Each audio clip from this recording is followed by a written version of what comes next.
Olá, amigas e amigos do nosso canal, sejam muito bem-vindos. Eu irei fazer um comentário aqui um tanto breve sobre um julgamento que eu achei muito interessante do Superior Tribunal de Justiça, que foi veiculado no informativo número 857. É um julgamento da terceira turma, um julgamento de direito privado, que faz uma diferenciação interessante entre os vícios da anulabilidade e da nulidade, faz uma diferenciação interessante e faz uma exposição interessante sobre o princípio da livre concorrência no contexto de cláusulas de não concorrência. Vamos dar uma olhada aqui nesse julgamento, porque ele é muito interessante. Vamos lá, ele aqui.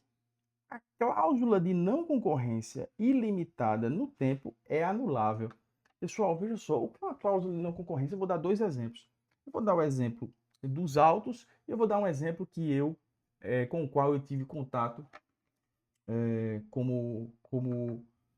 enfim, como professor de direito.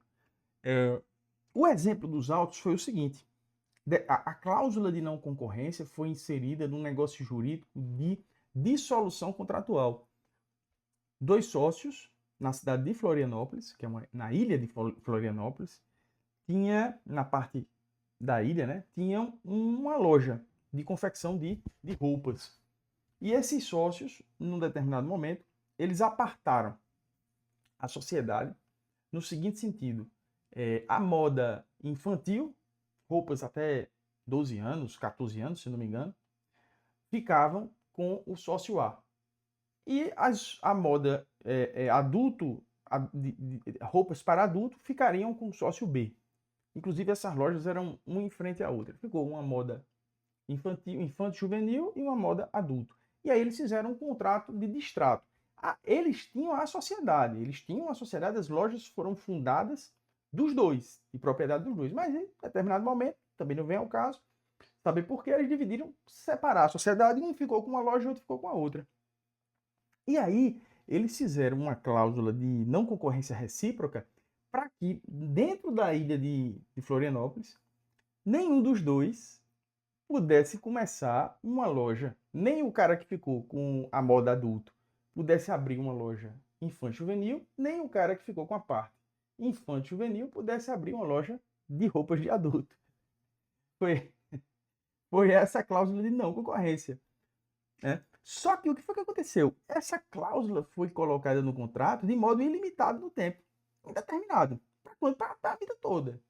Em toda a vida daquele cidadão, reciprocamente. E aí, um deles questionou essa cláusula, né, alegando que ela fere o princípio constitucional da livre iniciativa, que ele ficaria privado, né? Os romanos chamavam isso de capsi diminutio, né? Como se ele tivesse uma leve capsi diminutio, uma redução na sua capacidade de iniciativa negocial.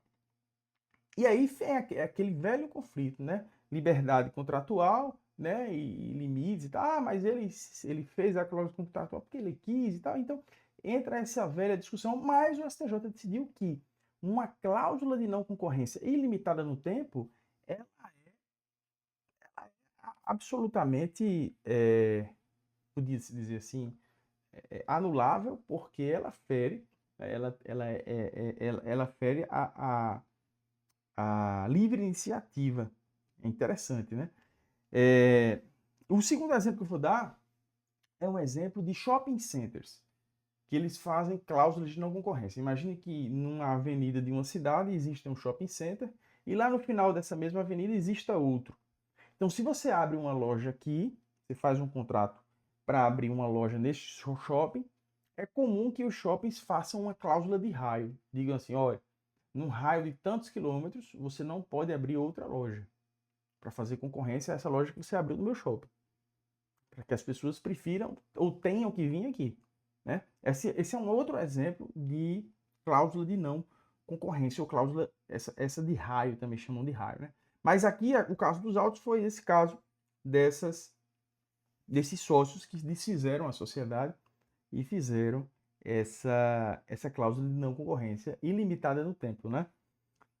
E aí o STJ decidiu o seguinte, né? Aqui não tem nem lei aqui para ver. A cláusula cinge-se a controvérsia em decidir se é válida a estipulação de cláusula de não concorrência sem limitação temporal.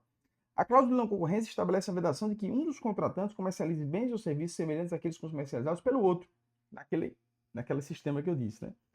Aí aqui, primeiro grande fundamento aqui, trata-se de cláusula que restringe os princípios constitucionais da livre iniciativa e da livre concorrência. Por isso, não é possível estabelecer cláusula de não concorrência de forma ilimitada sem restrições. São válidas as cláusulas de não concorrência, desde que limitadas espacial e temporariamente. Espacial é justamente esse raio, né? Aqui, no caso dos autos, ela estava limitada temporariamente. Perdão, estava limitada espacialmente, porque era só na ilha de Florianópolis. Como nesse exemplo que eu dei dos shoppings também, faz uma cláusula de raio. Geralmente o raio é justamente num diâmetro que alcance os outros shoppings. Mas enfim, tem uma limitação. Mas essa limitação, e esse é o ponto talvez mais relevante do informativo, né? Essa limitação espacial e essa limitação temporal. Isso tem uma cara de prova, né? De ser cobrado em prova. Por conta adequadas à proteção à concorrência e aos efeitos danosos decorrentes do potencial desvio de clientela, valores jurídicos reconhecidos constitucionalmente, né? Aí aqui a cláusula concorrencial liga-se à necessidade de estabelecer prazo razoável para a duração dessa obrigação, pois a ausência de parâmetro temporal ou a fixação de período irrazoável acabaria por restringir demasiadamente o direito de a contraparte exercer livremente a atividade econômica. Interessantíssimo esse caso. Quanto à espécie de invalidade, na vedação da cláusula não concorrencial sem limitação temporal, embora se reconheça haver interesse social na prevenção da livre concorrência da livre iniciativa, que se protege a ordem privada. Aqui ele está justificando que é uma cláusula anulável e não uma cláusula nula. A diferença de anulabilidade e nulidade, né? Ele está dizendo aqui que o interesse aqui não é público, é interesse privado e, portanto, ele classifica esse tipo de vício como um vício sujeito à anulabilidade. Porque a restrição concorrencial contratualmente prevista atinge diretamente apenas o contratante, esse direito particular, e não afronta a lei, ou seja, não é uma cláusula nula, né? É inválida, ok.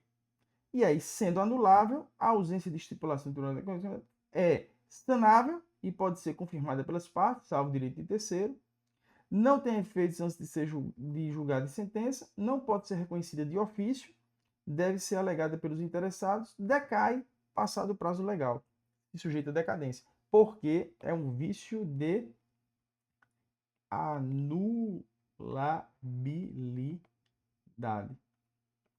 Essa questão da anulabilidade, portanto, encerra aqui o nosso comentário, porque ela é muito interessante, no sentido de que realmente ela pode ser sanável, não é?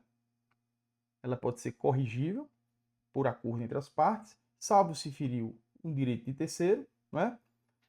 Não tem efeito antes de julgada por sentença, então ela não tem efeito retrooperante, ela precisa ser constituída. A nulidade absoluta, a anulabilidade é o que a gente chama de relativa, né? Ela é relativa. Ela vai ter efeitos ex nunc, para frente, né? Ela precisa ser constituída, ser reconhecida em sentença, para que possa ter efeitos. Por isso que ela está dizendo aqui, não tem efeitos antes de julgado por sentença. Um vício de nulidade, ele é retrooperante seus efeitos, né? Não pode ser reconhecida de ofício. Então, o magistrado não pode reconhecer, depende de provocação justamente dessa Constituição. Por isso que ela não tem efeito também. Uma coisa decorre da outra, né? Ela não tem efeito antes de reconhecida por sentença. Deve ser alegada pelos interessados, dá no mesmo praticamente, né? Ou seja, um terceiro não tem legitimidade, nem o juiz pode reconhecer de ofício, nem o terceiro teria legitimidade para fazê-lo, e ela decai, ela se sujeita ao prazo de decadência para a sua constituição. Para a constituição desta nulidade, reconhecida em juízo, ela decai. Os vícios de nulidade, não.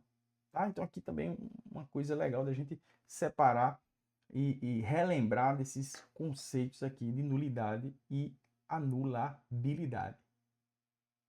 Pessoal, esse foi o nosso comentário aqui sobre esse julgamento. Nós temos um comentário geral sobre esse informativo em duas partes. Procure aqui no nosso canal. Se eu já subi, se eu não subi, ative aí, se inscreva e ative o sininho para que quando eu suba você veja, tá? Bem como de outros informativos. Temos aqui de outros informativos os comentários dos julgamentos do Superior Tribunal de Justiça e do Supremo Tribunal Federal. Muito obrigado pela sua atenção e até o nosso próximo vídeo.